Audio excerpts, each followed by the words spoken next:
In our previous video, we talked about the microbiome a little more in detail, and we talked about the immune system.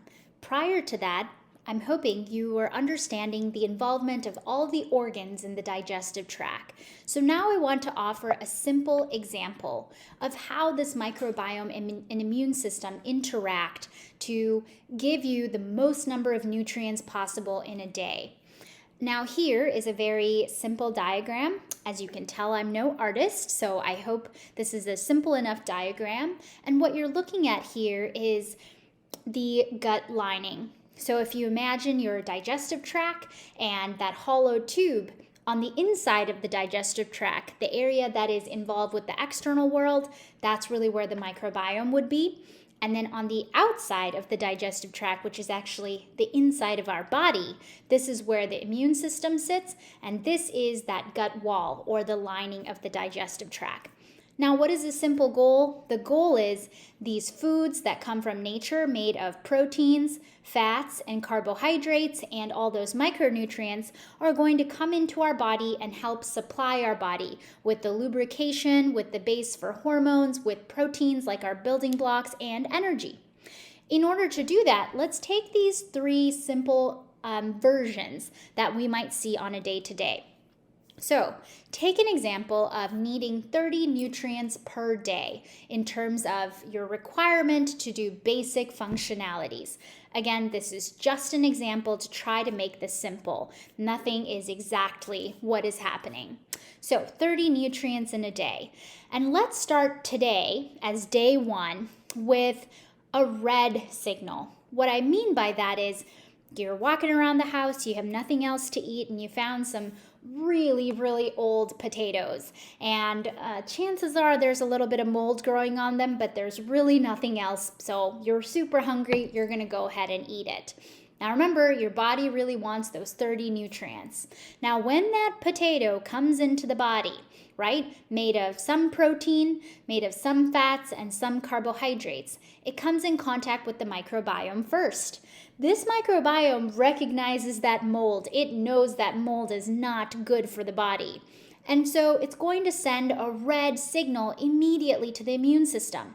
Now the immune system could get that defense going and say, I don't want anything bad in the body. I don't want bad bacteria to enter and invade our body. And so what I'm going to do, I'm really going to try to shut down the gut wall and not allow any of those nutrients in, especially while I'm fighting off this infection. So your body mounts a response to fight off that infection. So we're going this way. And this gut wall is now sort of avoiding anything getting into the body. But to fight off an infection, you have to use the nutrients that were already in your body, in your storage. So let's just say your body uses 10 nutrients to fight off this infection, and it's going to go outward. That means we didn't get our 30 nutrients for the day, and 10 nutrients were taken from our storage in order to help us fight off that bad mold, whatever it was on that potato that we consumed. Well, the body's done it. It's taken care of business. Now tomorrow comes around. As tomorrow comes around, your body recognizes I am 10 nutrients down. I didn't get the 30 nutrients yesterday, and I need 30 more nutrients for today. So where are we going to get all of this? And suddenly, you've gone and bought potatoes for the house. And so you have fresh, brand new potato, healthy potatoes. This time, let's say you make some very simple mashed potatoes. They come into the intestine and in contact with microbiome. Now, as you know, potatoes are from nature, and these foods from nature are things that these microbes recognize because they are from nature. And so they are able to take that potato and say, hey, there are 10 nutrients in here, and I recognize these 10 nutrients because it's barely been processed. The protein has barely been altered because we just did a tiny little bit of cooking. So all 10 nutrients can get into the body, but when the microbiome sends a signal to the immune system, it's going to now send a green signal saying, I recognize this thing, I'm not worried. So then this gets absorbed and those 10 nutrients come in. Now this is really where we connect back to the brain and the taste buds, right? So the brain gets this information, which is your master command, and the brain knows that it needs 30 nutrients today, plus it needs 10 nutrients that it was repleted, plus 30 nutrients from yesterday that it never received. So what does that come out to? About 70 nutrients. And the body was able to receive 10 nutrients from one potato.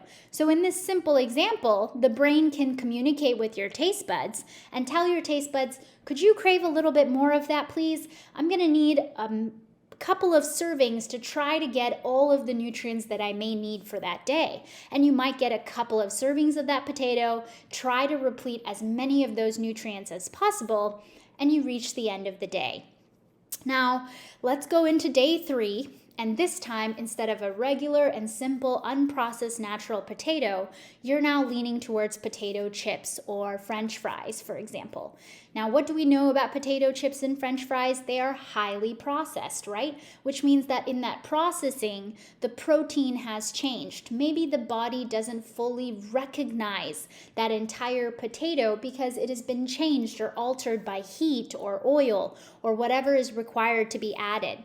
So when that potato chip first comes to the microbiome is, number one, only going to recognize a little bit of that potato chip. It says, I know this is looking kind of like a potato, but it's slightly different. So I don't think I'm going to be able to get more than 7 out of 10 of these nutrients. Now, on top of that, it sends a yellow signal to that immune system. And that yellow signal is really because of all of that alteration to the food. A little bit of inflammation has been created as well, right? As food is altered and it comes into the body, that alteration releases chemicals or toxins which are not natural to the body, which means the immune system has to get involved. And if you heard me in the last video, I use the term mundane events. This is really what I'm talking about.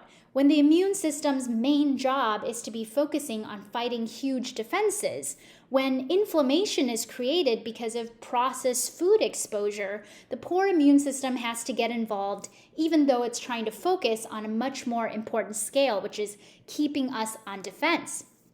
So this time around, when the immune system gets involved because of that inflammation that's been created by a potato chip, slightly altered, it's going to use 2 to 3 nutrients from the body to put up that defense.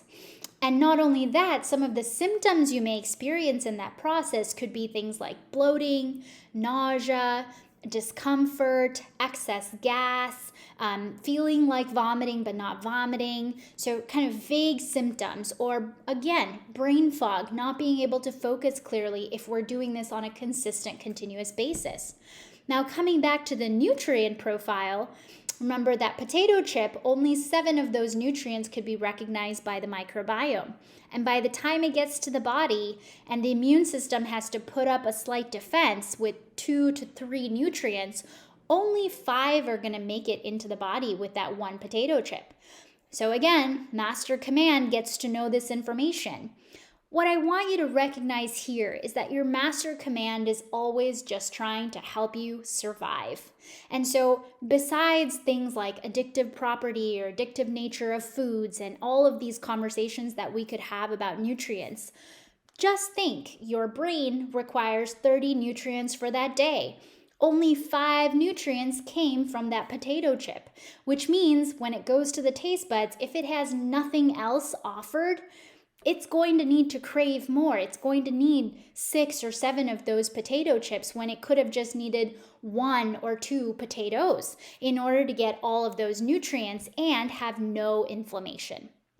So I hope this example was a simple one to get your brain working on that big connection between the microbiome and the immune system, between the importance given to number of nutrients that we're going to be able to recognize and the value of eating things that the microbiome recognizes, the value of eating things that aren't altered so that we use the least amount of our defenses and we have the least amount of inflammation in the body.